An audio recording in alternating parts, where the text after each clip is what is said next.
Hello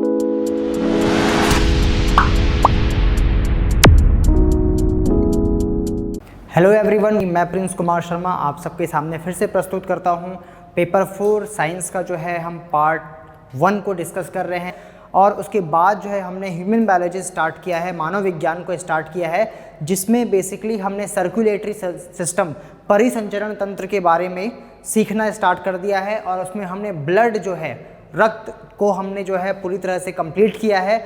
आज जो है हम बहुत ही इम्पॉर्टेंट उसमें टॉपिक पढ़ने वाले हैं ह्यूमन हार्ट के बारे में, ठीक है, जो कि बहुत ही महत्वपूर्ण टॉपिक है और जनरली इससे क्वेश्चंस मेंस में पूछे जा सकते हैं। तो आपको बहुत अच्छे से ध्यान से इस टॉपिक को समझना है। तो चलिए स्टार्ट करते हैं। सबसे पहले हमने जो है ब्लड के बारे में डिस्कस किया, ह्यूमन ब्लड के बारे में सभी जानकारी हमने जो है ली। उसके बाद हम जो है परिसंचरण तंत्र के बारे में हमको अभी सीखना है कि परिसंचरण तंत्र क्या है। परिवहन तंत्र भी इसको हम बोलते हैं, सर्कुलेटरी सिस्टम भी जिसको हम बोलते हैं। तो अगर हम सर्कुलेटरी सिस्टम की बात करते हैं तो एक वेल डेवलप्ड चैनल की बात करते हैं। बोलने का मतलब हमारे बॉडी में जो भी फ्लूइड है, जिसको हमने क्या बोला, ब्लड बोला, ठीक है, जो कि बेसिकली क्या है, एक स्पेशल कनेक्टिव टिश्यू जो कि विशिष्ट संयोजी ऊतक कहलाता है, जिसके जरिए हमारे बॉडी में तमाम प्रकार के जो मिनरल्स हैं, खनिज हैं, इसके अलावा जो फूड है, एब्जॉर्ब फूड होता है, पाचक जो भोजन होता है, और इसके अलावा गैसियस जो एक्सचेंज होते हैं, ऑक्सीजन और कार्बन डाइऑक्साइड का जो सर्कुलेशन होता है बॉडी में, ये सभी की सभी चीज़ें जो सर्कुलेशन में आती है बॉडी में, तो एक वेल डेवलप्ड जो है सिस्टम के थ्रू आती है और उसी सिस्टम को हमने क्या बोला, सर्कुलेटरी सिस्टम बोला। अर्थात परिसंचरण तंत्र मानव का वह तंत्र है जिसके द्वारा जो है तमाम प्रकार की चीज़ें, जिसमें भोजन, पचा हुआ भोजन, इसके अलावा गैसेस और जो भी खनिज तत्व है, इनका पूरे शरीर में क्या होता है, परिसंचरण होता है। और इस परिसंचरण तंत्र में मुख्यतः जो है 4 चीज़ें आती हैं हमारे सामने जब भी हम बात करते हैं परिसंचरण तंत्र की। उसमें सबसे पहली जो चीज़ आती है वो तो आता है रक्त, दूसरा उसका जो है हृदय होता है, ह्यूमन हार्ट होता है, वो आता है, तीसरा उसमें जो भी ब्लड वेजल्स हैं, जो भी रक्त वाहिकाएं हैं, वो आता है, और चौथा जो आता है एक और लिक्विड आता है जिसको हम लिम्फ लिक्विड बोलते हैं, उसको आपको लसिका जिसको हम बोलते हैं, ठीक है। तो ये जो है 4 मेन बातें हैं। उसमें सबसे पहले हम परिसंचरण तंत्र में हमने रक्त को देखा, ब्लड के बारे में पूरी जानकारी ली। अभी हम पूरे सर्कुलेटरी सिस्टम को पढ़ेंगे और ह्यूमन हार्ट के बारे में भी यहाँ पर हम पढ़ेंगे। तो सर्कुलेटरी सिस्टम को पढ़ने से पहले हम जो है ह्यूमन में जाने से डिटेल में पहले, इससे पहले हम ये देख लेते हैं कि जो अलग और जीव होते हैं उनमें किस प्रकार का हृदय जो है स्ट्रक्चर, उसका संरचना होता है। तो अगर हम बात करें, जो मछलियाँ होती हैं, फिशेस होती हैं, उनमें 2 चैम्बर हार्ट होता है, द्विकक्षीय हृदय होता है। तो पहले आपको तो हार्ट के बारे में थोड़ा सा आप देख लो, उसके बाद हम डिटेल में पढ़ेंगे।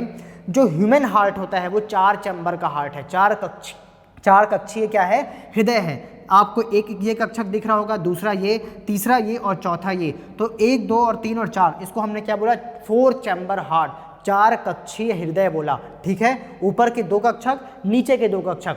ऊपर के 2 कक्षक ऑरिकल या फिर ऑट्रियम कहलाते हैं, जिसको हम हिंदी में बोलते हैं आलिंद।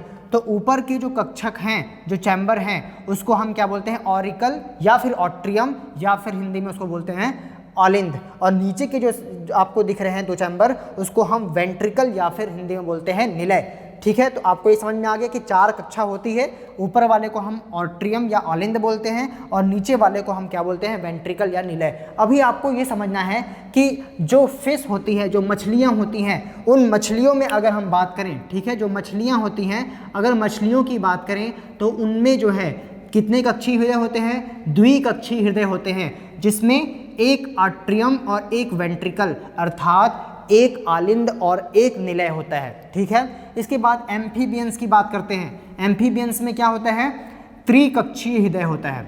एम्फीबियंस जिनको हम उभयचर भी बोलते हैं, जो जल में भी होते हैं और साथ ही साथ कहाँ पर पाए जाते हैं, धरती में भी, जैसे मेंढक हो गए, है ना, फ्रॉक्स हो गए, ये सब एम्फीबियंस हैं जो कि पानी में भी रहते हैं और एज वेल एज जमीन में भी रह सकते हैं। तो ऐसे को हम क्या बोलते हैं, एम्फीबियंस, या हम उसको क्या बोल रहे हैं, उभयचर। तो जो उभयचर होते हैं वो त्रिकक्षीय हृदय उनमें होता है, 3 चैम्बर हार्ट होता है, जिसमें 2 आट्रियम अर्थात 2 आलिंद और 1 निलय, 1 वेंट्रिकल उनमें पाया जाता है। सिमिलरली रेप्टाइल्स की बात करते हैं। रेप्टाइल्स जिसको हम क्या बोलते हैं, सरीसृप प्रजाति बोलते हैं। सरीसृप जिसमें स्नैक्स वगैरह सब आते हैं, जितने लिजार्ड, स्नैक्स जो भी हैं, छिपकलियां वगैरह जितने हैं वो सब इसमें आती हैं। तो सरीसृप जो हैं उनमें 4 चैम्बर तो होता है लेकिन इनकम्प्लीट होता है, आपको समझना है, ठीक है। 4 चैम्बर होगा लेकिन क्या होगा, इनकम्प्लीट 4 चैम्बर हार्ट होता है।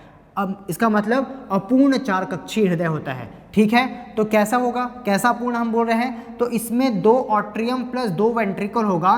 तो ये ऑट्रियम तो पूरा डेवलप्ड होगा अर्थात आलिंद पूर्ण रूप से विकसित होगा, लेकिन उनका निलय जो है क्या होगा, अविकसित। वेंट्रिकल जो है वो क्या होगा, वेल डेवलप्ड नहीं होगा, ठीक है। इसको आपको याद रखना है। इसके बाद हम बात करते हैं अब जो है बर्ड के बारे में, बर्ड्स, ठीक है, और मैमल्स के बारे में। अच्छा, एक चीज़ और, सभी रेप्टाइल्स में ये पाया जाता है एक्सेप्ट क्रोकोडाइल्स। क्रोकोडाइल्स भी सरीसृप, मगरमच्छ जो होता है वो भी किस प्रजाति में आता है, सरीसृप। क्रोकोडाइल रेप्टाइल्स में ही आता है लेकिन क्रोकोडाइल्स में ये नहीं पाया जाता। क्रोकोडाइल्स में बर्ड्स और मैमल्स, मैमल्स में जैसे कि हम आते हैं, ठीक है। तो बर्ड्स हो गया, मैमल्स हो गया और प्लस क्रोकोडाइल, मगरमच्छ, ठीक है। तो जो भी जंतु हैं वो पूरे जो हम देखते हैं हमारे आसपास, डॉग्स हो गए, कैट्स हो गए, ठीक है, वो सारी चीज़ें, और बर्ड्स और क्रोकोडाइल, मगरमच्छ, इन सब में कंप्लीट 4 चैम्बर हार्ट होता है अर्थात पूर्ण विकसित 4 कक्षीय हृदय इसमें पाया जाता है। इसको आपको याद रखना है। तो इसमें क्या पाया जाएगा, 2 ऑट्रियम प्लस 2 वेंट्रिकल अर्थात 2 आलिंद और 2 निलय, ठीक है। हिंदी में मैं ऑलरेडी यहाँ पर मेंशन किया हुआ हूँ, ए मतलब आलिंद, वी मतलब निलय, आपको ये समझना है, ठीक है। तो कंप्लीट 4 चैम्बर हार्ट, तो इसमें ह्यूमन भी आएंगे। ह्यूमन मतलब हम हमारा जो है हार्ट है, हृदय है, वो 4 कक्षीय है, 4 चैम्बर और वेल डेवलप्ड है। वेल डेवलप्ड बोलने का मतलब पूर्ण रूप से विकसित है, ठीक है। इसके अलावा एक आपको जानकर हैरानी होगी कि जो कॉकरोच होता है उसमें न तो 2 चैम्बर हार्ट, न तो 3, न तो 4, इसमें 13 चैम्बर हार्ट होते हैं। मतलब कॉकरोच का जो हार्ट होता है उसमें टोटल में 13 कक्षीय होते हैं। जैसा कि हम देख रहे हैं ना, ये 1, ये 2, ये 3 और ये 4, आपको 4 चैम्बर हार्ट दिख रहे हैं ह्यूमन में, और इसके अलावा बर्ड्स में और मैमल्स में, क्रोकोडाइल्स में ऐसा 4 चैम्बर बना हुआ। सेम ये शेप का नहीं होगा लेकिन 4 चैम्बर तो होंगे। लेकिन कॉकरोच एक ऐसा जो है प्राणी है, या ऐसा बोल सकते हो आप, वो इंसेक्ट है जिसमें 13 चैम्बर हार्ट होता है। तो ये क्वेश्चन कई बार आपको ऑब्जेक्टिव में पूछा जा सकता है, तो आप इसको ध्यान रखें कि कॉकरोच जो होता है उसमें 13 चैम्बर हार्ट होता है। तो ये तो हो गया कि किन किन जीवों में किस प्रकार से हार्ट जो है पाया जाता है। तो आई होप ये आपको समझ में आ गया होगा कि जो अलग अलग जीव हैं उनमें कैसा कैसा जो है हृदय का स्ट्रक्चर, उसका संरचना पाया जाता है। अब ये जो डायग्राम आप देख रहे हैं ये बेसिकली क्या है, ये है ह्यूमन हार्ट, ठीक है। अभी हम क्या पढ़ने वाले हैं, इसके बाद में ह्यूमन हार्ट के बारे में पढ़ने वाले हैं, मानव हृदय के बारे में पढ़ने वाले हैं, ठीक है। और ये आपको स्ट्रक्चर दिख रहा होगा किसका, ह्यूमन हार्ट का, किसका, मानव हृदय की संरचना आपको यहाँ पर दिख रही होगी। तो हम इसको अभी इसकी फंक्शनिंग को समझने से पहले इसके स्ट्रक्चर को समझना हमको जरूरी है। जब तक हम इसकी संरचना को नहीं समझेंगे तब तक हम जो है इसकी फंक्शनिंग, इसके कार्य प्रणाली को नहीं समझ सकते। और जब भी आपको क्वेश्चन आएगा, ये 8 मार्क्स से तो जो है ज़्यादा ही की, मतलब 15 मार्क्स से क्वेश्चन में जनरली इसको पूछा जा सकता है कि मानव हृदय की संरचना बनाकर उसकी कार्य प्रणाली को समझाइए, explain the function of heart with suitable diagram. तो आपको ये डायग्राम बनाना ही पड़ेगा, याद रखना है। अच्छा, एक चीज़ आपको मैं बता दे रहा हूँ कि भाई कई लोग हार्ट जो है ना ऐसा बना के आते हैं, ऐसा हार्ट नहीं होता है साइंस में, समझ गए ना। तो इसको आपको ध्यान रखना है कि ऐसे बना के आओगे और ऐसे डिवाइड कर दोगे ना तो मार्क्स कटेंगे, 100% कटेंगे और नेगेटिव मार्क्स आप लेके आओगे वहाँ पर। तो ऐसे ऐसे हार्ट नहीं बनाना है, आपको स्ट्रक्चर बनाना है, ठीक है। और मैंने आपको पहले ही बताया है कि जब भी डायग्राम आए बायोलॉजी में, आपको एक सेक्शन ऐसे करके डिवाइड कर देना है और उतना बड़ा एटलीस्ट डायग्राम बनाना है, ना तो बहुत बड़ा ना तो बहुत छोटा, वो क्लियरली जो है चेक करने वाले को समझ में आ जाए। और क्लियरली आपको नॉमेनक्लेचर वहाँ पर करना है, जैसे आपको यहाँ पर नॉमेनक्लेचर दिख रहा है, ठीक ऐसे क्लियर और जो है क्लीन डायग्राम होना चाहिए, तभी आपको जो है वहाँ उसके मार्क्स मिल पाएंगे। तो चलिए हम स्टार्ट करते हैं, स्ट्रक्चर को समझते हैं। ठीक है, मैं इस सेक्शन को यहाँ पर से मिटा देता हूँ, आगे हम देखते हैं। यहाँ पर कुछ चीज़ें मेरे को मेंशन करनी होगी। तो हम सबसे पहले बात कर रहे हैं ह्यूमन स्ट्रक्चर की। ठीक है, ह्यूमन हार्ट के स्ट्रक्चर की, मानव हृदय की संरचना की हम बात कर लेते हैं। तो मानव हृदय की संरचना की हम जब बात करते हैं तो हमने बोला कि ह्यूमन हार्ट जो है वो 4 चैम्बर हार्ट है। कितना चैम्बर का हार्ट है? 4 चैम्बर का हार्ट है। तो आप समझिए, मैं कुछ इस प्रकार से इसको यहाँ पर आपको बताने की यहाँ पर जो है कोशिश करता हूँ, थोड़ा आसान शब्दों में। हम कुछ इस प्रकार से बॉक्स है, ये एग्जाम में नहीं बनाना है, ये आपको समझाने के लिए बस मैं बता रहा हूँ। ठीक है, तो ये मान लीजिए हमने 4 चैम्बर में डिवाइड कर दिया है, समझ लीजिए। ठीक है, अब ये ऊपर के जो चैम्बर आपको दिख रहे हैं ना, इसको हमने हिंदी में क्या बोला? आलिंद बोला। क्या बोला इसको हमने हिंदी में? आलिंद बोला। ठीक है, आलिंद का मतलब इंग्लिश में उसको हम क्या बोलते हैं? इंग्लिश में हम उसको बोलते हैं बेसिकली ऑरिकल। ऑरिकल बोल लो या फिर ऑट्रियम बोल लो। ठीक है, दोनों बोला जाता है, ऑरिकल बोल लो या फिर ऑट्रियम बोल लो, दोनों का मीनिंग वही होता है। अच्छा, जो नीचे के 2 चैम्बर आपको दिख रहे हैं ना, इनको हम बोलते हैं निलय। क्या बोलते हैं हिंदी में? निलय बोलते हैं। नीचे के जो 2 अक्षर दिख रहे हैं आपको, और इंग्लिश में इसको हम क्या बोलते हैं? इंग्लिश में वेंट्रिकल बोलते हैं। क्या बोलते हैं? वेंट्रिकल बोलते हैं। ठीक है, तो ये आपको ध्यान में रखना है कि ऊपर वाला चैम्बर जो है वो क्या है? बेसिकली ऊपर वाला चैम्बर जो है ऑट्रियम है, नीचे वाला चैम्बर जो है वो वेंट्रिकल है। ठीक है, इसको आपको ध्यान में रखना है। क्लियर हो गया इतना? अब हम आगे जाते हैं कि देखो, अब आपको ये जानना है, देखिए सबसे इंपॉर्टेंट बात कि राइट और लेफ्ट किधर है। अगर आपने थोड़ा सा भी राइट और लेफ्ट लिखने में गलती कर दी तो पूरा का पूरा मार्क्स जो है आपका कैंसिल हो जाएगा। क्यों कैंसिल हो जाएगा? क्योंकि अगर डायग्राम में उल्टा पुल्टा आपने नॉमेनक्लेचर कर दिया तो फिर आपका जो एक्सप्लेनेशन है वो भी गलत माना जाएगा। ठीक है, अब आपको समझना है कि इधर लेफ्ट और इधर राइट है, आपको ध्यान में रखना है। तो ये कैसे हमने डिसाइड किया? क्योंकि आपको जब ये दिख रहा होगा तो ये आपका राइट लगेगा आपको, और ये आपका, जब आप सामने से ऐसे देखेंगे तो ये आपका राइट लगेगा और ये लेफ्ट लगेगा। तो ये आपको सामने देखकर नहीं करना है। मान लीजिए आप जो है अपने आप को इमेजिन कर रहे हैं और आपका जो राइट है, ठीक है, वो आपके हार्ट का भी राइट है। तो अगर मैं यहाँ पर खड़ा हूँ तो आप मेरे को देखिए कि मैं जो है, मेरा राइट किधर है? इधर है। ठीक है, तो मेरे हार्ट का भी जो राइट होगा वो किधर होगा? इधर होगा। तो ऐसा समझो कि जब मेरा हार्ट है उसको मैंने निकाला और यहाँ पर चिपका दिया, आप ऐसा समझ लो। ठीक है, तो ये मान लो कि ये मेरा हार्ट है, तो मेरा हार्ट पे इधर राइट है तो ये राइट हो गया, और मेरा हार्ट का अगर मैं बोलूँ मेरा ये राइट जो है क्या है? बेसिकली लेफ्ट है, तो ये इधर क्या हो गया? लेफ्ट होगा। तो आपको जब आप कॉपी में ड्रॉ करेंगे तो आप सोचना है आपको कि आप अपने को समझ के जो है अपने हार्ट को बना रहे हो, तो आपका जो राइट होगा वो यहाँ पर आपको राइट मेंशन करना होगा।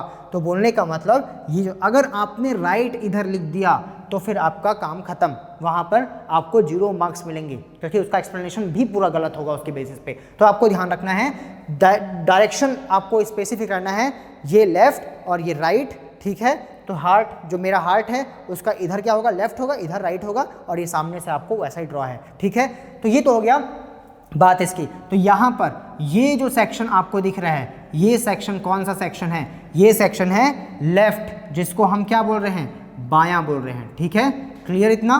तो ये तो हो गया। इसके बाद में अभी हम बात करते हैं इधर की, तो ये सेक्शन क्या हो गया हमारा? दायां। क्लियर इतना? तो आई होप आपको ये समझ में आ गया होगा। ठीक है, अब हम देखते हैं, इधर का तो दायां हो गया, उधर का क्या हो गया? बायां हो गया, तो इसको बोले हम राइट। ठीक है, तो ये चीज़ें हमने क्लियर कर दी है बॉक्स के थ्रू, ताकि आपको इसको समझने में आसानी हो। थोड़ा ये अभी कॉम्प्लेक्स दिख रहा होगा, लेकिन जब आप इसको एक बार समझ लेंगे तो आपके लिए फिर इसमें समझने, इसको याद करने में कोई भी दिक्कत नहीं होने वाली है। तो आपको इतनी चीज़ें दिमाग में एटलीस्ट बैठा लीजिए कि ऊपर के 2 चैम्बर क्या कहलाते हैं? ऑरिकल या ऑट्रियम, जिसको हमने आलिंद बोला। नीचे के 2 चैम्बर कहलाते हैं निलय, वेंट्रिकल। इसके इधर वाला साइड को हमने राइट बोला, इधर वाले सेक्शन को हमने लेफ्ट बोला। अगर आपको ये बॉक्स याद है तो आपके नॉमेनक्लेचर में कोई भी गलतियां नहीं होगी। अच्छा, एक चीज़ और, इसमें जाने से पहले हमको एक चीज़ और समझनी है, ब्लड वेजल्स के बारे में। किसके बारे में समझना है? ब्लड वेजल्स के बारे में, विजल्स के बारे में। ठीक है, अभी क्यों समझ, ये क्या है, इसको हम बोलते हैं हिंदी में रक्त वाहिकाएं। क्या बोलते हैं इसको हम? रक्त वाहिकाएं। ठीक है, ब्लड वेजल्स, रक्त वाहिकाएं। अच्छा ठीक है, तो ब्लड वेजल्स दो टाइप की होती हैं। कितने टाइप की होती हैं ब्लड वेजल्स? दो टाइप की होती हैं। कौन कौन सी दो टाइप की? अभी सबसे पहला हम देखते हैं आर्टरी। ठीक है, आर्टरी जिसको हम बोलते हैं, यह हो गया आर्टरी, जिसको हम बोलते हैं हिंदी में धमनी। ठीक है, और यहाँ पर जो हो गया अगला जो है आपका वो है वेन्स। वेन्स का मतलब होता है शिरा। ठीक है, तो हमने बोला कि दो टाइप की ब्लड वेजल्स हैं। कौन कौन सी है भाई? एक तो आर्टरी है और एक तो वेन्स है। आर्टरी जिसको हमने क्या बोला? धमनी बोला हिंदी में। वेन्स जिसको हमने क्या बोला? शिरा बोला। अभी इसको समझना इसलिए ज़रूरी है क्योंकि यहाँ आपको आर्टरी, ठीक है, यहाँ पर आपको और भी नाम कुछ दिख रहे होंगे। यहाँ आर्टरी दिख रहा है, यहाँ वेन्स दिख रहा है, तो ये सब क्या है? यहाँ पर अरोटा जिसको हम लॉन्गेस्ट आर्टरी बोल रहे हैं, यहाँ पर महाशिरा बोल रहे हैं, सुपर वेन के बाद बोलते हैं लॉन्गेस्ट वेन बोल रहे हैं। तो ये वेन आर्टरी है क्या, पहले इसको समझना पड़ेगा, तब हम इनकी वर्किंग को हम समझ पाएंगे। तो आप समझिए कि भाई आर्टरी जो धमनियाँ हैं ये कैरी करती हैं, ये कैरीज, ठीक है, artery carries what? O2 rich blood. क्या rich blood? O2 rich blood. ठीक है, अर्थात ऑक्सीजन युक्त, O2 युक्त क्या करती है?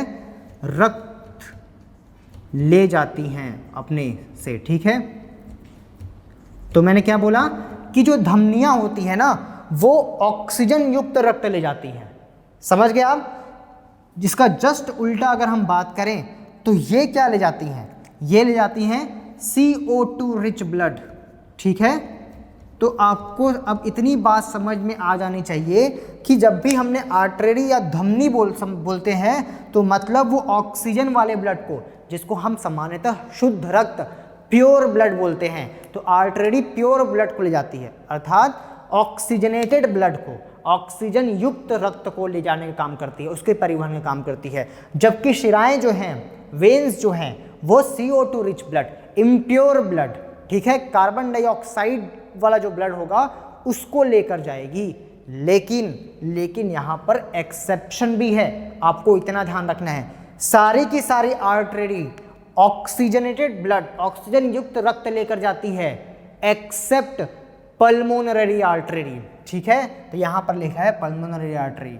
इसको छोड़कर सारी आर्टरीज जो हैं ये काम करती है। वैसे ही all the veins carry carbon dioxide rich blood, सभी के सभी सिराएं कार्बन डाइऑक्साइड युक्त रक्त को ले जाती हैं, एक्सेप्ट, अपवाद क्या है?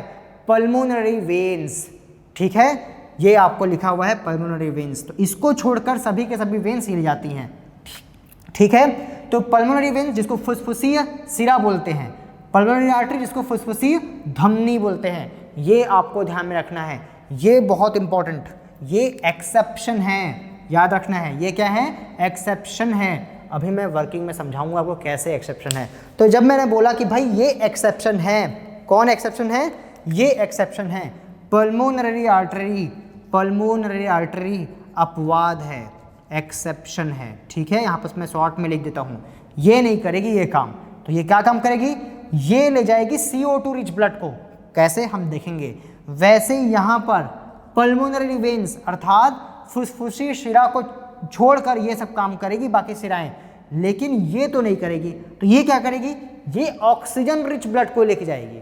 ठीक है, अगर आपको इतनी चीज़ें ध्यान में रहेंगी, ये पूरी की पूरी चीज़ें मैंने बताई हैं, अगर इतनी चीज़ें आपको ध्यान में है तो अब आप जो है इसको समझने के लिए तैयार हैं। ठीक है, तो अब हम पढ़ते हैं पहले इसकी संरचना को, कंस्ट्रक्शन को, उसके स्ट्रक्चर को। ठीक है, उसके बाद समझेंगे उसके फंक्शनिंग को। नाउ तो आ जाइए, अभी आपका अगला जो टॉपिक हम स्टार्ट कर रहे हैं वो है structure of heart, human heart. ठीक है, मानव हृदय की संरचना को हम समझते हैं। तो देखिए, मैंने जैसा कि बताया कि human heart is basically 4 chamber heart. अच्छा, एक और चीज, ह्यूमन सर्कुलेटरी जो सिस्टम है ना, इसके बारे में एक साइंटिस्ट ने बताया, उनका नाम क्या है? William Harvey. आप लिख लीजिए, नोट कर लीजिए। विलियम हार्वे जो है वो जो है सर्कुलेटरी सिस्टम के बारे में उन्होंने बताया कि ऐसा सर्कुलेटरी सिस्टम होता है भाई। ठीक है, तो William Harvey is called father of circulatory system. William Harvey को जो है परिसंचरण तंत्र का पिता माना जाता है, जनक माना जाता है, क्योंकि उन्हें नहीं बताया है। क्लियर इतना? तो उसको आप नोट कर लीजिएगा, विलियम हार्वे। ठीक है, चलिए स्ट्रक्चर को समझते हैं। अभी ये आपको यहाँ पर कुछ स्ट्रक्चर हार्ट का जो है यहाँ पर दिख रहा होगा। इसमें मैंने क्या बोला कि 4 चैम्बर हार्ट है। उसमें क्या बोला हमने कि जो ऊपर के 2 चैम्बर है ना वो है ऑट्रियम या ऑरिकल, जिसको हमने आलिंद बोला। ठीक है, नीचे के 2 चैम्बर है ना वो है वेंट्रिकल। क्या है? वेंट्रिकल, जिसको हम निलय बोल रहे हैं। तो 4 चैम्बर, उनके नाम हमने क्या क्या रखे? ऊपर के जो 2 नाम हैं वो है आलिंद, दोनों चैम्बर क्या है? आलिंद, ऑरिकल, ठीक है, या ऑट्रियम। नीचे क्या है? वेंट्रिकल, निलय। नाउ अब हम बात करते हैं कि जो इसकी लेयर जो होती है ना, हार्ट की जो लेयर होती है वो लेयर 3 लेयर की बनी होती है। ठीक है, हालांकि 3 लेयर का नाम आपको लिखने की जरूरत नहीं है, एटलीस्ट बाहर का बस आपको मालूम होना चाहिए कि जो बाहर की लेयर होती है उसको पेरिकार्डियम, हिंदी में भी आप लिखें पेरिकार्डियम, इसलिए मैंने यहाँ हिंदी में ही लिखा है, हिंदी इंग्लिश एक ही बात है उसका। तो सबसे बाहरी जो सतह होती है, हृदय की सबसे बाहरी जो परत होती है, layer, outer layer of heart is called pericardium.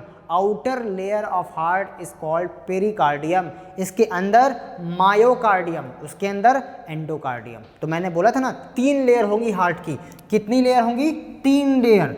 बाहर की लेयर को हम क्या बोलेंगे? पेरिकार्डियम। उसके अंदर की लेयर को मायोकार्डियम, उसके अंदर के लेयर को एंडोकार्डियम। तो PME, P बाहर में, M बीच में, मिडिल का M आप ऐसे समझ सकते हो, और E जो है अंदर, इंटरनल E मान लो उसको। ठीक है, तो पेरिकार्डियम, मायोकार्डियम और एंडोकार्डियम, ये 3 लेयर होती हैं। हालांकि आपको एक ही लेयर बता देंगे चलेगा। ठीक है, तो outer layer of heart is called pericardium, middle layer is called myocardium, inner layer is called endocardium. बाहरी परत पेरिकार्डियम, अंदर बीच की जो परत है वो क्या कहलाएगी? आपकी मायोकार्डियम, और सबसे अंदर की जो है वो क्या कहलाएगी? बेसिकली अगर हम बात करें तो वो एंडोकार्डियम। तो ये तो हो गया जो उसकी लेयर, जो उसका लेयर है उसकी हम बात कर लिए। अब हम बात करते हैं कि कौन कौन से कक्षक जो है वहाँ से, जो चैम्बर हैं वहाँ से कौन कौन से ब्लड वेजल्स निकल रही है, पहले उसकी पहचान कर लेते हैं, उसके बाद फिर फंक्शन समझेंगे। तो ये आपको देखते हैं, सबसे पहले इसकी बात करते हैं। ये एक आपको दिख रहा होगा और ये दिख रहा होगा, तो आप समझिए, ये इसको हम बोलते हैं, ये जो है ये वेन केवा है और ये भी वेन केवा है। ठीक है, ये आपको याद रखना है। ये वाला भी शिरा है, महाशिरा, और ये भी क्या है? महाशिरा। शिराएं क्या करती हैं?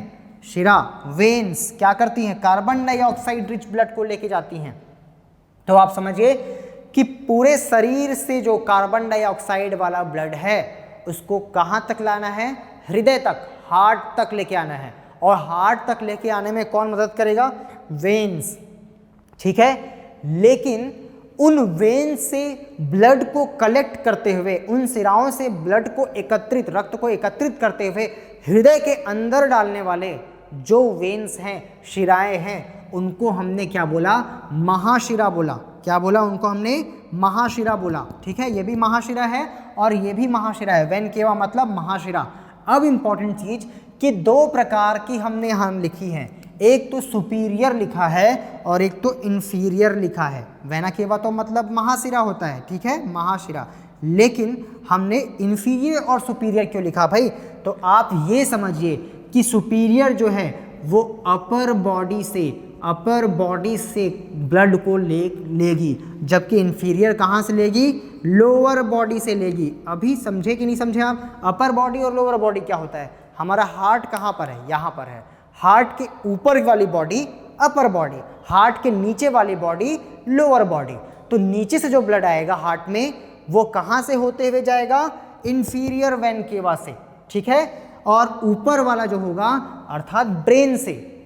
ठीक है, ब्रेन से जो ब्लड आएगा वो हार्ट में कहाँ से होते हुए जाएगा? वो सुपीरियर से जाएगा। ठीक है, तो हार्ट में जो एंट्री है ब्लड की वो 2 महाशिराओं से हो रही है, एक तो ऊपर वाली और एक तो नीचे वाली। ठीक है, तो इसको हमने बोला सुपीरियर और इसको हमने बोला इंफीरियर। ठीक है, हालांकि दोनों महाशिरा है। क्लियर इतना? तो महाशिरा क्या करती है? महाशिरा वो शिरा है जो सभी सिराओं से रक्त को, कार्बन डाइऑक्साइड युक्त ब्लड को लेकर हार्ट के अंदर डाल देती है, ठीक है, हार्ट के अंदर फ्लो कराती है। तो क्या है, वेना केवा क्या करती है, कलेक्ट करती है कौन से ब्लड को, कार्बन डाइऑक्साइड वाले ब्लड को, इम्प्योर ब्लड को। तो बोलने का मतलब यह है कि यहाँ से ब्लड एंटर करेगा, क्या एंटर करेगा, ब्लड एंटर करेगा। कौन सा ब्लड एंटर करेगा भाई, CO2 रिच ब्लड। कैसा ब्लड, CO2 रिच ब्लड जाएगा यहाँ पर। तो ये ब्लड हमने रेड कलर में दिखा दिया है, तो ब्लड यहाँ से जाएगा, ठीक है। चलो, तो ये तो हो गया, हमने इसके बारे में देख लिया। अच्छा, अब हम आते हैं कि भाई ये सब क्या है ना। तो मैंने बोला कि भाई पल्मोनरी आर्टरी होगा और पल्मोनरी वेन्स होगा, ठीक है। जैसे हमने बोला कि वेन्स जो होती है वो कार्बन डाइऑक्साइड रिच ब्लड को लेके जाती है ना, लेकिन ये वेन ऑक्सीजन वाले ब्लड को लेके जाएगी और ये कार्बन डाइऑक्साइड वाले को। अभी इसकी वर्किंग में हम इसको समझ लेंगे। ये जो जैसे हमने महाशिरा को समझा ना, तो वैसे ही समझते हैं, जब ब्लड अंदर गया शुरुआत में तो महाशिरा वेन केवा से होकर गया, जब फाइनल हार्ट से बाहर जाता है कार्बन डाइऑक्साइड वाले ब्लड को पूरा लाके ऑक्सीजन वाले ब्लड को जब लेकर बाहर जाएगा, पूरी बॉडी में जाएगा, तो हम यहाँ लिखेंगे टू बॉडी। तो टू बॉडी जब बोल रहे हैं, शरीर में बोल रहे हैं, तो वो किसके होते हुए जाएगा, ओर्टा, जिसको हमने महाधमनी बोला। और ये लॉन्गेस्ट आर्टरी होती है, अर्थात सबसे लंबी धमनी कौन सी होती है, ओर्टा, महाधमनी। सबसे लंबी शिरा, लॉन्गेस्ट वेन कौन सी होती है, वेन केवा, उसमें भी स्पेशली सुपीरियर वेन केवा। क्लियर है इतना। तो ये तो हो गया इनके बारे में, और इनके बारे में तो मैंने आपको बताया, ठीक है। तो इसके बाद में अभी ध्यान से देखिए, ये चैम्बर और ये चैम्बर, क्या बोला भाई हमने इसको बोला आलिंद और इसको बोला निलय। कौन सा आलिंद, दाया आलिंद, दाया निलय। राइट ऑरिकल, राइट वेंट्रिकल, इन दोनों के बीच जो यहाँ पर आपको दिख रहा है, ये है एंट्री पॉइंट। यहाँ से ब्लड यहाँ जाएगा, यहाँ से एंट्री करते हुए ये जो एंट्री पॉइंट है, इसको हमने क्या बोला, ट्राइकस्पिड वॉल, त्रिवलनीय कपाट, ठीक है। हिंदी में हमने बोला ट्राइकस्पिड वॉल है। कहाँ से कहाँ के बीच में, इसके और इसके बीच में, ठीक है। यहाँ से ये गेट है एक प्रकार से, मान लो कपाट मतलब गेट, वॉल, ठीक है। इसी प्रकार से इन दो चैम्बर के बीच में कौन कौन से चैम्बर भाई, बायां आलिंद और बायां निलय।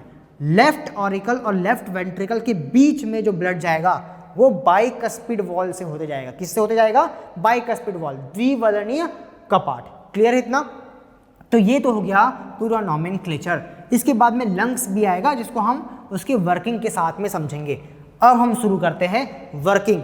हमने अच्छा, ये एक पेस मेकर इसको बोला जाता है, इसके बारे में मैंने लिखा नहीं है, मैं यहाँ पास लिख देता हूँ, पेस मेकर, ठीक है। ये बेसिकली क्या करेगा, हृदय के स्पंदन रेट को, हृदय के स्पंदन दर को, बेसिकली जिसको हम बोल रहे हैं हार्ट रेट को मेंटेन करने का काम करता है। हार्ट रेट को क्या करता है, मेंटेन करने का काम करता है, स्पंदन दर को नियंत्रित करता है पेस मेकर, ठीक है।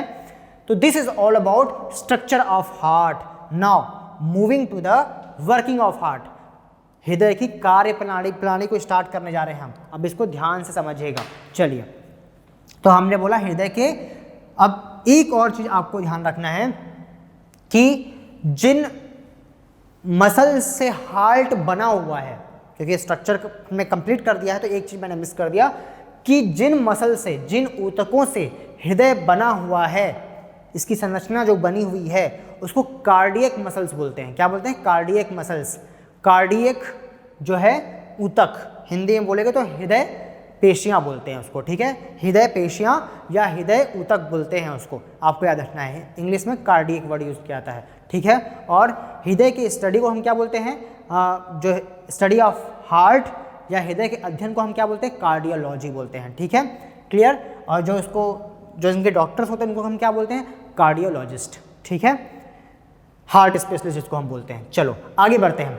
नाउ इसकी कार्य प्रणाली को जब आप समझेंगे तो आपको ये समझ में आएगा कि भाई हमारा हार्ट क्या कर रहा है। हार्ट पंप है।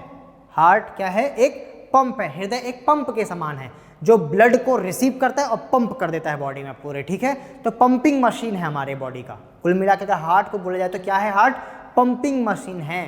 पंप करने का काम करता है। जैसे कि हम वाटर पंप को देखते हैं, वो पानी लेता है और फिर कहीं और वाटर को भेज देता है, ठीक उसी प्रकार से ये ब्लड को रिसीव करता है और ब्लड को पूरी बॉडी में क्या करता है, ये सेंड करता है, पंप कर देता है। चलो, कहाँ से लेता है, कहाँ भेजता है, कैसे प्यूरिफाई होता है, इसको हम समझते हैं।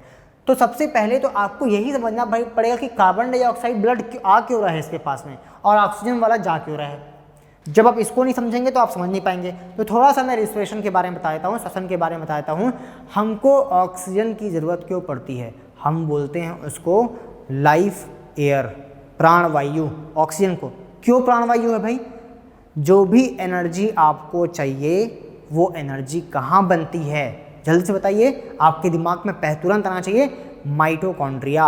माइटोकॉन्ड्रिया कहाँ पर पाया जाता है, सेल्स में। उन सेल्स में ऑक्सीजन पहुँचेगा तभी एटीपी बनेगा, ऊर्जा बनेगी, एनर्जी क्रिएट होगा। समझ गए ना। तो बोलने का मतलब कि एनर्जी प्रोड्यूस कब होगी, जब ऑक्सीजन आएगा। ऑक्सीजन आएगा तब जाके रिएक्शन होगा, रिस्पिरेशन, श्वसन होगा, तब माइटोकॉन्ड्रिया में क्या बनेगा, एटीपी। ठीक है। और जब एटीपी बनता है तो साथ में कार्बन डाइऑक्साइड बनता है, मतलब रिस्पिरेशन में ऑक्सीजन चाहिए, कार्बन डाइऑक्साइड रिलीज होगा। तो ऑक्सीजन चाहिए तो हम ब्रीथ इन करते हैं, जब कार्बन डाइऑक्साइड निकलता है वहाँ से तो हम ब्रीथ आउट करते हैं। तो पूरे कोशिकाओं से, पूरे सेल से कार्बन डाइऑक्साइड आएगा।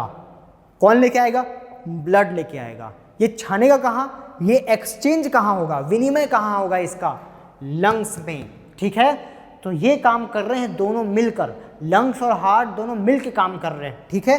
अब समझिए, तो आपको इतना समझ में आ गया कि पूरी बॉडी से श्वसन के पश्चात आपको कौन सा रक्त यहाँ पर आएगा, कार्बन डाइऑक्साइड।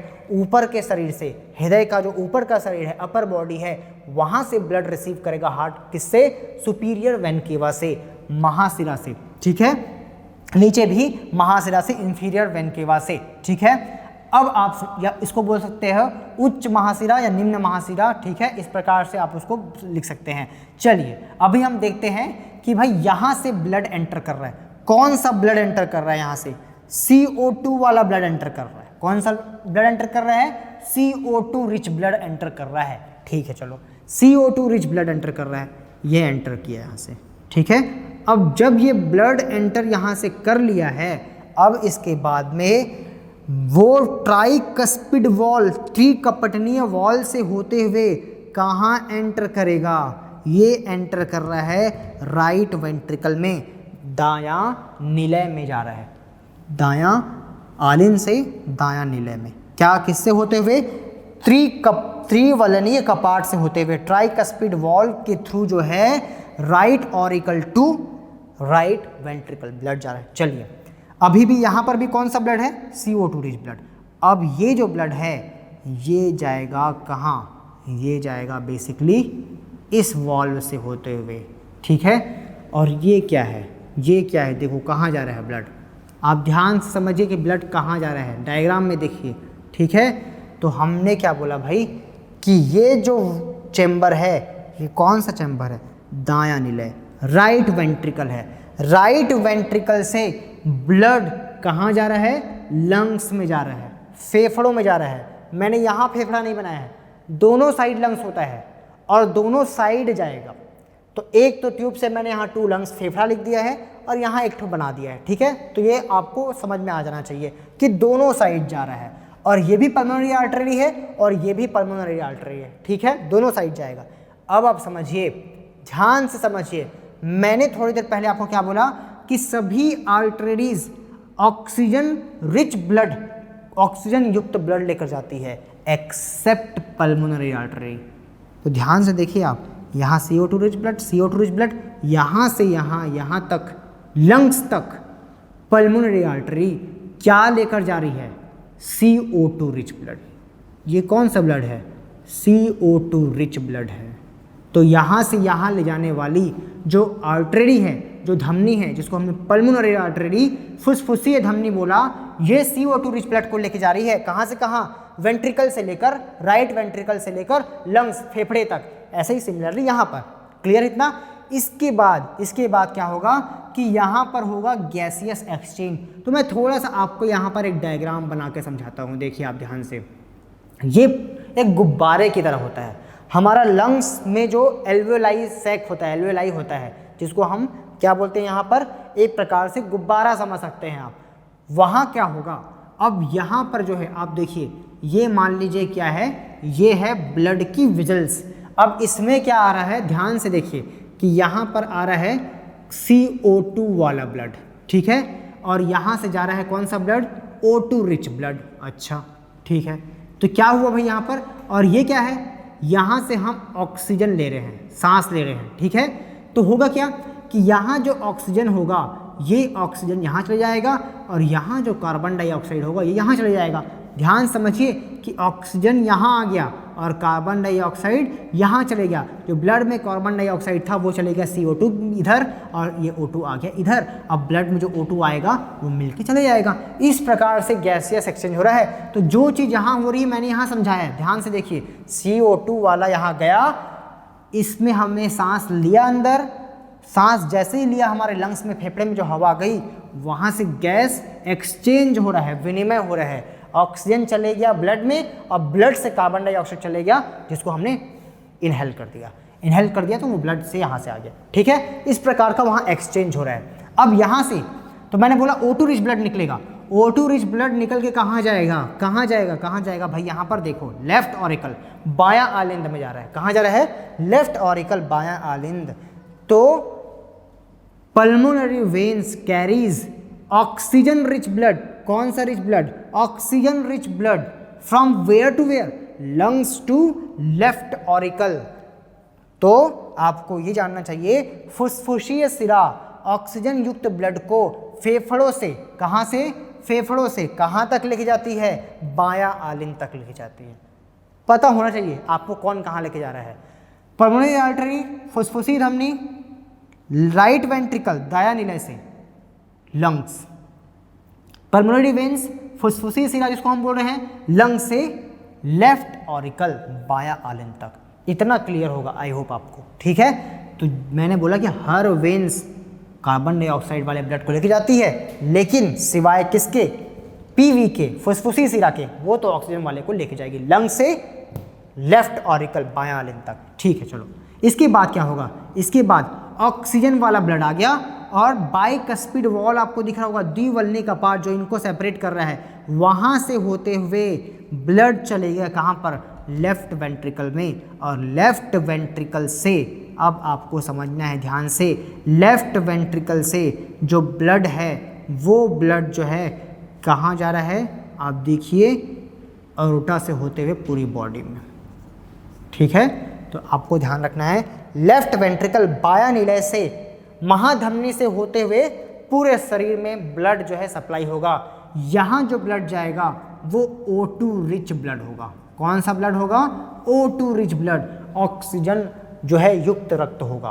क्लियर इतना। तो ये पूरी वर्किंग है ह्यूमन हार्ट की। आई होप आपको ये समझ में आया होगा। फटाफट एक बार रिवीजन कर लेते हैं तुरंत, ठीक है।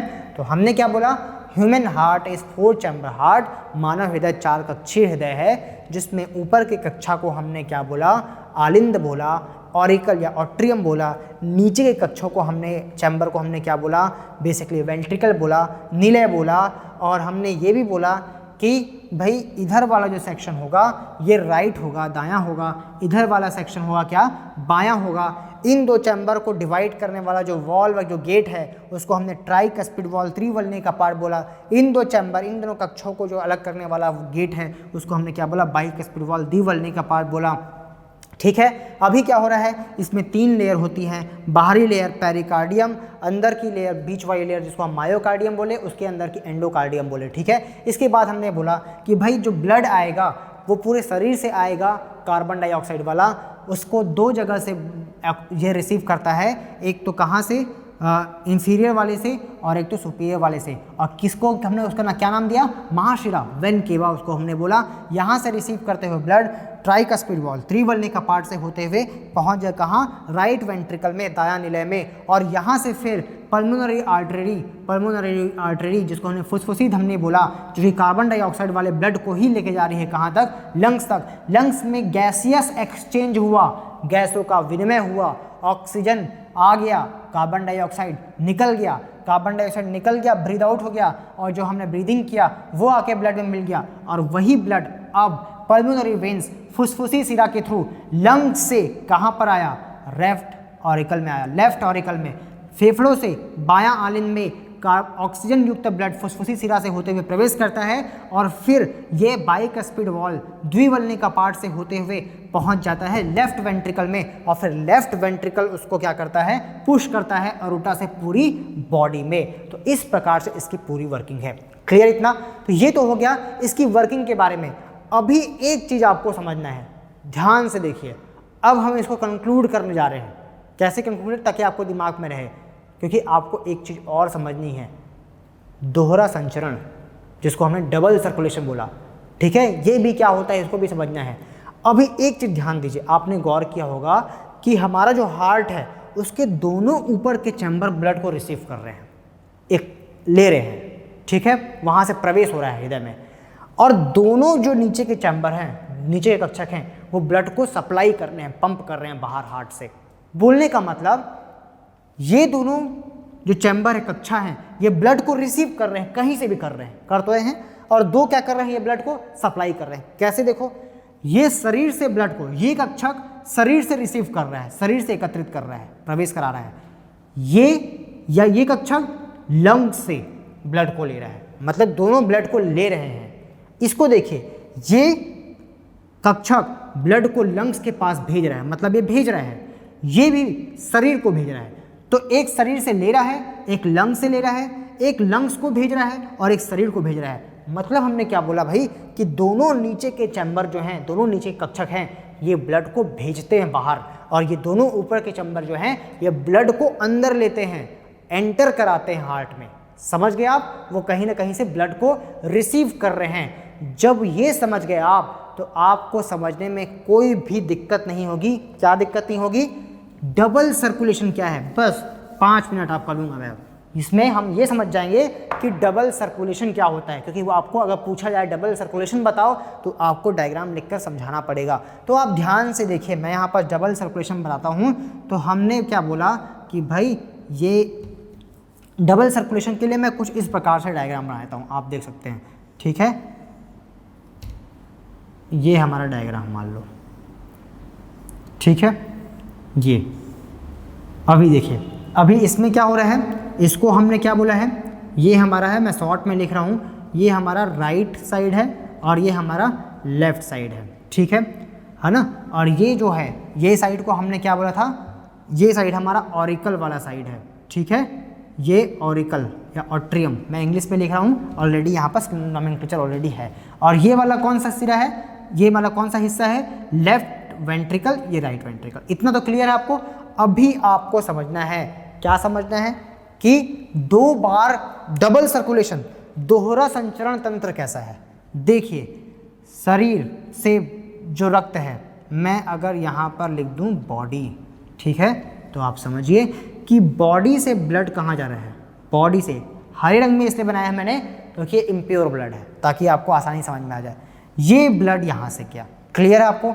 इसके बाद यहाँ भी ब्लड कहाँ गया, यहाँ गया, इसके बाद फिर कहाँ चले गया, यहाँ चल गया। ये क्या है, ये है लंग्स, ये क्या है, लंग्स। अभी समझिए आप, देखिए ध्यान से, इसके बाद जो है क्या हो रहा है, यहाँ पास लंग्स में ब्लड छन रहा है, प्यूरिफिकेशन हो रहा है, और उसके बाद ब्लड कहाँ जा रहा है, यहाँ जा रहा है, और फिर ब्लड यहाँ जाएगा, और यहाँ से कहाँ जाएगा, बॉडी में जाएगा। कितना आसान है देखिए। जब आपने ये समझ लिया तो डबल सर्कुलेशन समझना बिल्कुल भी मुश्किल नहीं है। तो हमने क्या बोला भाई, कि सबसे पहले बॉडी से CO2 वाला ब्लड, कौन सा ब्लड, CO2 वाला ब्लड कहाँ गया, इधर गया, फिर यहाँ से यहाँ गया, यहाँ से कहाँ गया, लंग्स में गया, यहाँ भी CO2 वाला, ठीक है। इसके बाद क्या हुआ, लंग्स से ऑक्सीजन वाला ब्लड कहाँ गया, यहाँ गया, और फिर ऑक्सीजन वाला ब्लड यहाँ गया। अच्छा, इसको हमने क्या बोला, इसको हमने बोला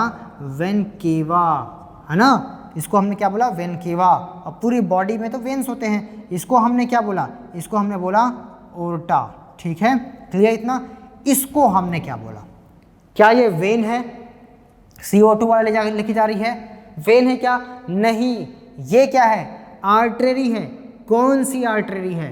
पल्मोनरी आर्टरी है, पल्मोनरी आर्टरी, ठीक है। फुसफुसिया, देखो आप ध्यान से यहाँ कौन लेके जा रहा है? Pulmonary artery. ये कौन सी है? ये जल्दी बताइए आप, ये कौन सी है? ये पल्मोनरी वेन्स है, पल्मोनरी वेन्स अर्थात फुसफुसीय शिरा। और ये तो इससे आपको तो पूरी क्लियर कहानी यहाँ पर समझ में आ गई। अब डबल सर्कुलेशन, दोहरा परिसंचरण क्यों बोल रहे हैं भाई?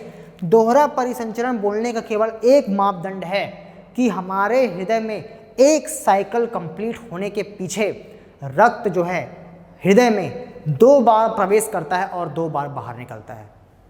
2 बार हार्ट में एंटर करता है और 2 बार हार्ट से बाहर निकलता है एक साइकिल में। कैसे? समझिए, अभी एक बार एंटर किया यहाँ से, ठीक है, और एक बार एंटर किया यहाँ से। आपको समझ में आ गया? एक बार यहाँ से एंटर किया, फिर यहाँ से एंटर किया, क्लियर।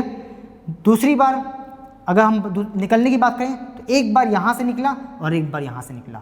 इस पूरे साइकिल में, ये पूरा एक साइकिल है, एक साइकिल में हार्ट में 2 बार ब्लड एंटर करता है और 2 बार निकलता है। इसी को हमने क्या बोला? Double circulation. एक बार जाके एक बार बाहर आ रहा है ऐसा नहीं है, 2 बार अंदर जा रहा है और 2 बार बाहर निकल रहा है एक साइकिल कंप्लीट करने में, ठीक है।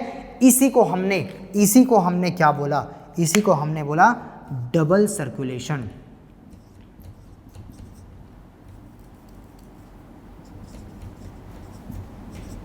क्या बोला हमने इसको?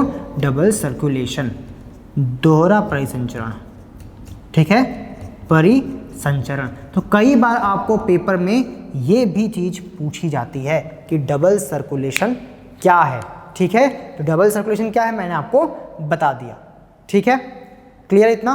तो ये हो गया डबल सर्कुलेशन के बारे में और ये पूरा हार्ट का स्ट्रक्चर और वर्किंग। तो चलिए हम कुछ और इम्पॉर्टेंट पॉइंट हार्ट के बारे में देखते हैं, जो जनरल पॉइंट्स हैं, जनरली आपको जानना चाहिए।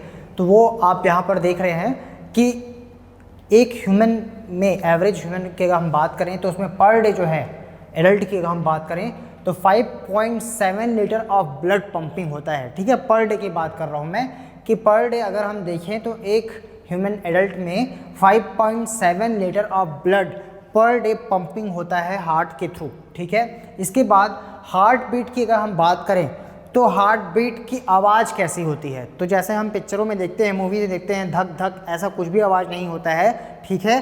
साइंस की अगर हम बात करें, बायोलॉजी में अगर हम देखते हैं तो जो हार्ट बीट होता है उसमें जो फर्स्ट साउंड होता है उसका, ठीक है, वो होता है लब और सेकेंड साउंड होता है डब। इस टाइप के उसके साउंड होते हैं। तो आपको याद रखना है, फर्स्ट साउंड होता है लब और सेकेंड साउंड जो होता है वो क्या होता है?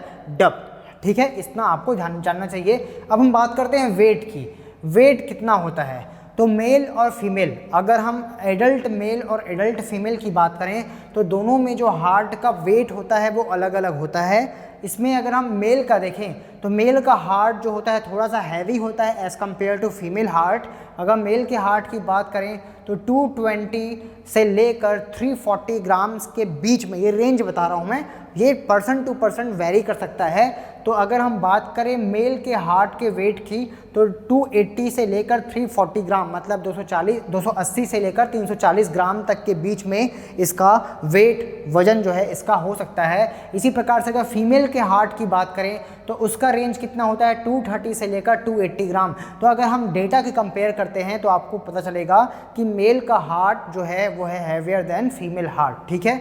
इसके बाद हम बात करते हैं हार्ट बीट रेट, ठीक है। हार्ट बीट रेट कितना होता है? तो एक एवरेज एडल्ट की बात करें, ठीक है, एडल्ट पर्सन की बात करें तो एवरेज जो उसमें बेसिकली पंपिंग जो हार्ट बीट होता है वो 60 to 80, ये रेंज बता रहा हूँ मैं।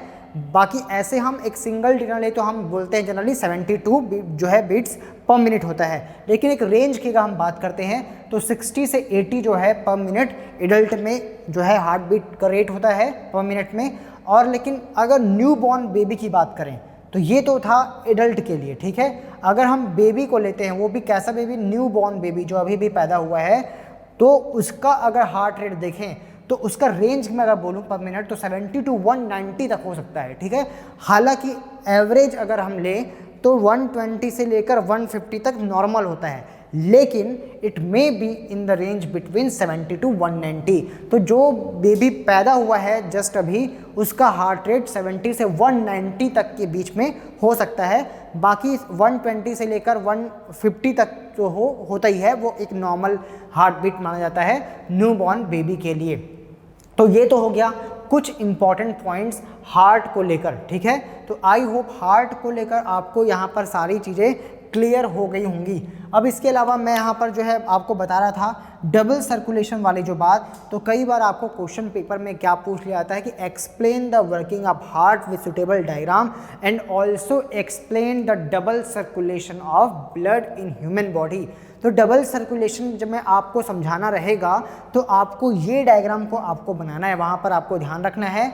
और इस डायग्राम को बनाते हुए आपको ये बताना है कि डबल सर्कुलेटरी जो सिस्टम है उसमें जो पहला सर्कुलेटरी है सिस्टम, उसको हम पल्मोनरी सर्कुलेशन बोलते हैं। तो मैं यहाँ पास डबल सर्कुलेशन की जब बात कर रहा हूँ तो आप इसको नोट कर लेना।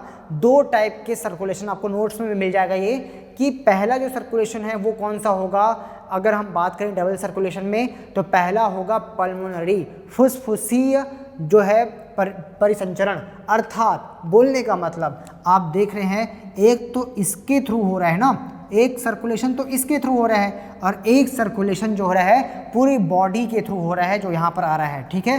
तो एक पूरी बॉडी में जा रहा है और एक आ रहा है, और एक केवल लंग्स से हो रहा है। तो एक सर्कुलेशन तो लंग्स के पास में हो रहा है और एक सर्कुलेशन हार्ट और बॉडी के बीच में। तो दो टाइप के सर्कुलेशन की बात कर रहे हैं हम। कौन कौन सर्कुलेशन की? एक तो पूरी बॉडी से होने वाले, हार्ट और बॉडी के बीच में होने वाला सर्कुलेशन, और दूसरा लंग्स और हार्ट के बीच में होने वाला सर्कुलेशन। तो ये दो सर्कुलेशन हो रहा है यहाँ पर। तो लंग्स और हार्ट के बीच में होने वाला सर्कुलेशन को हमने क्या बोला? पल्मोनरी सर्कुलेशन बोला। उसको हमने हिंदी में बोला फुसफुसीय परिसंचरण पहला, ठीक है। तो उसमें आपको क्या लिखना है? By pulmonary artery and pulmonary veins between lungs and heart there is a circulation that is called the basically pulmonary circulation। बोलने का मतलब फुसफुसी धमनी व फुसफुसी सिराओं से के द्वारा लंग्स मतलब फेफड़ा और हृदय के मध्य जो परिसंचरण हो रहा है उसको हमने क्या बोला? फुसफुसीय परिसंचरण बोला। इसके बाद में दूसरा क्या है? Between body and heart, between body and heart किसके थ्रू? वेन्स के थ्रू, ठीक है, एंड आर्टरीज के थ्रू, ठीक है। तो आर्टरीज, वेन्स, उसके अलावा सुपीरियर वेन केवा, इंफीरियर और एरोटा, ये सब के थ्रू जो है ना, इसमें जो सर्कुलेशन हो रहा है between what? Between body and heart is called the systemic circulation.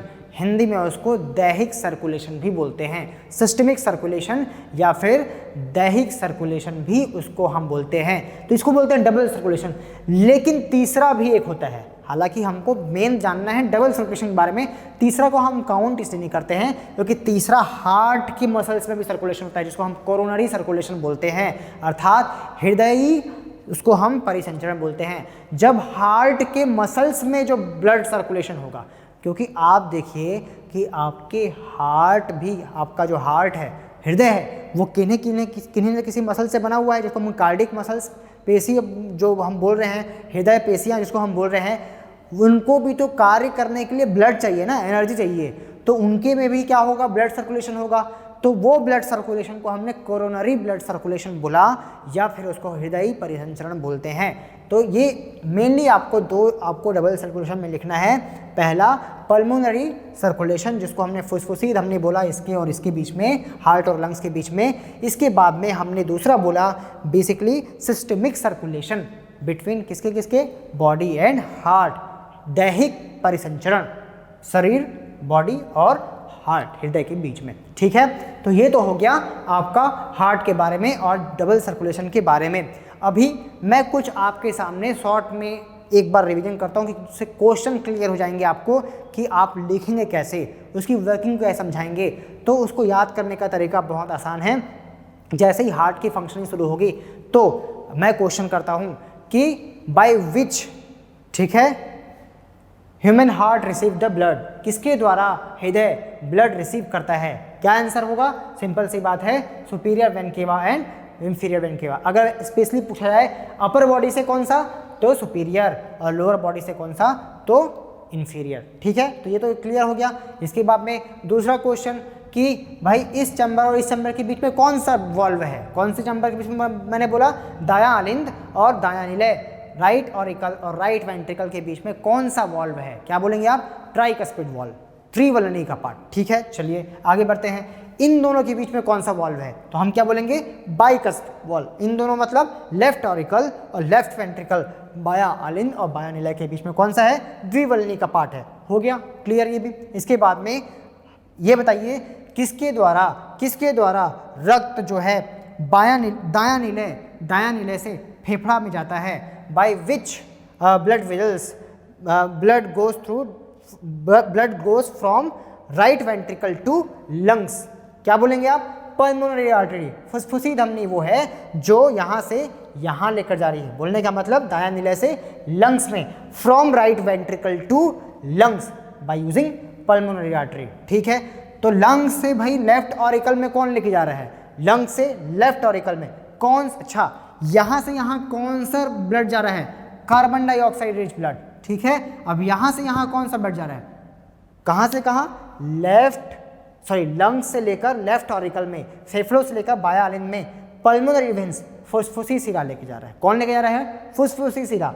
कौन से ब्लड को लेके जा रहा है, ऑक्सीजन रिच ब्लड को। ठीक है, अच्छा कौन है जो ब्लड को बॉडी में पहुंचा रहा है, कहाँ से, लेफ्ट वेंट्रिकल, अरोटा, महाधमनी, ओर्टा हमने इसको बोला, ओर्टा या महाधमनी, ये लेके जा रहा है यहाँ से यहाँ कौन से ब्लड को, ऑक्सीजन रिच ब्लड को। तो बस आपका ये काम कंप्लीट हो गया। पेस मेकर के बारे में हम देख लेते हैं। भैया हार्ट का जो स्पीड है, हम जो मान लो बोलते हैं धड़कने की, ठीक है, या उसके स्पंदन की जो दर है जिसको हम हार्ट रेट बोलते हैं, इसको कंट्रोल कौन करता है, पेस मेकर कंट्रोल करता है। कौन कंट्रोल करता है, पेस मेकर।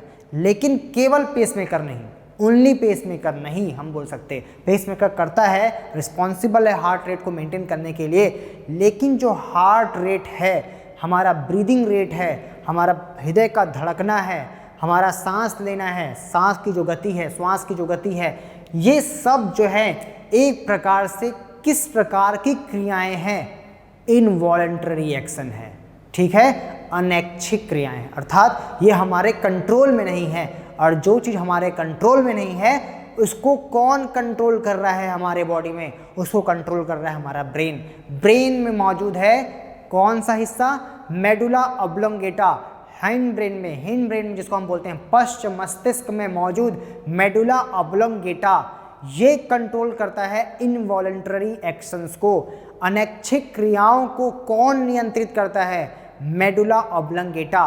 तो हार्ट रेट को कौन कंट्रोल करेगा, इसको कौन बैलेंस करेगा, मेडुला ऑब्लोंगेटा। बहुत ही इंपॉर्टेंट पॉइंट कि हार्ट रेट, ब्रीदिंग रेट, ठीक है, इन सबको कंट्रोल कौन करता है, मेडुला ऑब्लोंगेटा। कहाँ पर मौजूद होता है, ब्रेन में। कौन से ब्रेन के हिस्से में, पश्च मस्तिष्क, हिंड ब्रेन जिसको हम बोलते हैं, वहाँ मौजूद होता है। ठीक है, तो उसके जरिए इसको कंट्रोल किया जाता है। इसके अलावा कुछ मिनरल्स होते हैं जो इसको कंट्रोल करते हैं, जैसे कि आयरन, और इसके अलावा स्पेशली कैल्शियम बहुत जरूरी होता है। ठीक है, लेकिन अब ध्यान रहे कि लेवल जो होता है इन मिनरल्स का ऑप्टिमम लेवल पे होना चाहिए, मतलब ठीक ठाक स्तर पे होना चाहिए। अगर कम हुआ या ज़्यादा हुआ तो प्रॉब्लम शुरू होगी।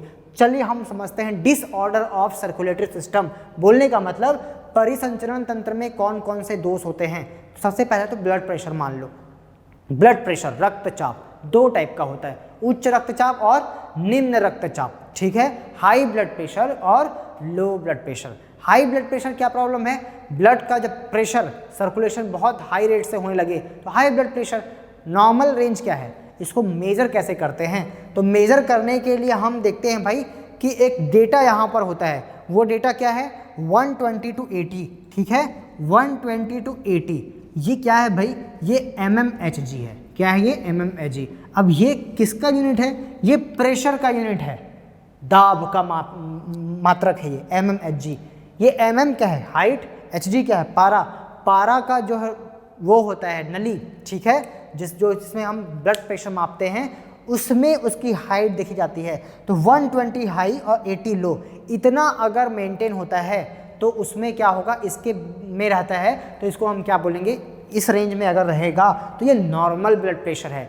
लेकिन हाई ब्लड प्रेशर कब होगा, हाई ब्लड प्रेशर होगा जब ये बढ़कर कितना हो जाए 140, जब ये बढ़कर हो जाए 140 टू 90 mmHg, तो ये high BP, high blood pressure, hypertension, ठीक है। लो ब्लड प्रेशर क्या होगा, इससे कम हो जाएगा, 100 बाई आपका हो जाएगा 70, क्या हो जाएगा 100 बाई 70 या 60 आप भी मान सकते हैं, ठीक है। ये एक रेंज है, हाँ इसकी भी रेंज होती है। तो 140 से 90 अगर चले गया ये नॉर्मल से, तो वो हाई की रेंज में आ जाता है, और इतना आ गया तो वो क्या आ जाएगा 100 टू 60 भी कहीं लिखा होता है। तो आपको ध्यान रखना है, ये हाई ब्लड प्रेशर और ये लो ब्लड प्रेशर की प्रॉब्लम होती है, ठीक है। इसके अलावा क्या होता है, देखिए एक होता है CAD, coronary artery disease, CAD, मैं यहाँ बोल रहा हूँ कैड। कैड क्या है भाई, कोरोनरी आर्टरी डिसीज, ठीक है। हृदय में जो मौजूद आर्टरी है, कौन सी आर्टरी है भाई, किसको आर्टरी बोलते हैं, धमनियों को, धमनियों से संबंधित बीमारी। क्या होगा इसमें कि मान लीजिए फैट जम गया, क्या जम गया आपके आर्टरीज में, फैट, वसा का जमाव हो जा रहा है, या कैल्शियम बहुत ज़्यादा हो गया एक लेवल से, तो ये क्या होती है, ये वॉल पतली होती चली जाती हैं। क्यों पतली हो रही हैं, क्योंकि ये जमते जा रहे हैं, वहाँ पास इनका जमाव हो रहा है, और जमते जाएंगे तो सिंपल सी बात है, धीरे धीरे एक टाइम ऐसा आ सकता है कि ये ब्लॉक हो जाएं, और जब ब्लॉक हो जाएंगे या ये पतली हो जाती हैं तो फिर क्या होगा, सिंपल सी बात है, ultimately it leads to heart failure. क्या होगा, ब्लॉकेज हो जाएगा हार्ट में। पहले तो क्या होगा कि वो जो जहाँ पर भी वो जमा है वो ब्लॉक हो गया, तो ब्लॉक होने से दिक्कत। दूसरी बात, इससे अल्टीमेटली क्या होगा, हार्ट फेलियर, जिसको हम हार्ट फेल हो गया बोलते हैं, ठीक है। हृदय का काम कार्य प्रणाली पूरी फेल हो जाती है, धड़कना बंद हो जाता है, ब्लड की पंपिंग बंद हो जाती है, तो उससे फाइनली क्या होगा, हार्ट फेल होगा, ठीक है। तो ये कुछ प्रॉब्लम है जो किससे संबंधित है, आपके सर्कुलेटरी सिस्टम मतलब हार्ट संबंधित है, ठीक है, क्लियर। इसके अलावा एनीमिया, हमने ब्लड पढ़ा, तो एनीमिया किससे संबंधित प्रॉब्लम है, ब्लड की कमी, मतलब एक्चुअली में ब्लड की कमी जब हम बात करते हैं तो WBC की कमी, सॉरी WBC नहीं, हीमोग्लोबिन की कमी की हम बात करते हैं। हीमोग्लोबिन कहाँ होता है, RBC में, वो कहाँ है, ब्लड में। तो ब्लड की कमी मतलब हीमोग्लोबिन की कमी। नॉर्मल लेवल 12 टू 16 ग्राम, ठीक है, 12 टू 16 ग्राम अगर हीमोग्लोबिन है तो वो जनरली नॉर्मल माना जाता है, ठीक है। और अगर उससे ज़्यादा है तो वो भी उतना ठीक नहीं है, और कम है तो वो भी ठीक नहीं है, ठीक है। तो एनीमिया कमी से होता है, एनीमिया किससे होता है, कमी से होता है, ठीक है। तो अगर हीमोग्लोबिन का लेवल आपके बॉडी में कम है एक लेवल से, तो उसको हम क्या बोलते हैं, एनीमिया, ठीक है। अच्छा, और क्या ब्लड से रिलेटेड प्रॉब्लम हो सकती है, ब्लड से रिलेटेड प्रॉब्लम में एक है आपका ब्लड कैंसर। ब्लड कैंसर क्या है, WBC काउंट, जो WBC जितनी संख्या में होना चाहिए, अगर उसमें बदलाव आता है तो उससे क्या होता है, ब्लड कैंसर, ल्यूकेमिया जैसे जिसको हम बोलते हैं। तो ब्लड कैंसर की प्रॉब्लम कब होती है, जब WBC की संख्या में क्या होता है, हेरफेर होता है, ठीक है। अब वो ल्यूकेमिया और अलग अलग टाइप के होते हैं, तो आपको बस इतना याद रखना है कि जो ब्लड कैंसर का संबंध है सीधा सीधा किससे है, WBC काउंट से है, इसको आपको ध्यान में रखना है, ठीक है। तो ये तो हो गया आपके सर्कुलेटरी सिस्टम के बारे में पूरी जानकारी। तो आई होप आपको सर्कुलेटरी सिस्टम क्लियर हो गया होगा। अब हम जो है इसके बाद जो है पढ़ेंगे रिस्पिरेटरी सिस्टम और डाइजेस्टिव सिस्टम नेक्स्ट वीडियोस में। Thank you.